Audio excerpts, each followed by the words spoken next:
நம்மளுடைய கவர்மெண்ட்ல கரப்ஷன் இருக்காது, கல்பிரிட்ஸ் இருக்க மாட்டாங்க. அதனால எந்த விதமான ஒரு தயக்கமும் இல்லாம தைரியமா நம்மளுடைய பூத் லெவல் ஏஜென்ட்ஸ் மக்களை போய் அப்ரோச் பண்ணுங்க. நீங்க மக்களை அப்ரோச் பண்ணும்போது அறிஞர் அண்ணா அவர்கள் சொன்ன ஒரு விஷயத்தை இங்க நான் சொல்லணும்னு ஆசைப்படுறேன். மக்களிடம் செல், மக்களிடம் இருந்து கற்றுக்கொள், மக்களுடன் வாழ், மக்களுடன் சேர்ந்து திட்டமிடு, மக்களை நேசி, மக்களுக்காக சேவை செய்.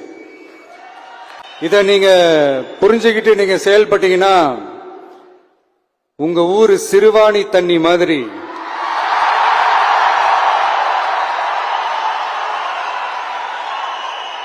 அவ்வளவு சுத்தமான ஒரு ஆட்சியா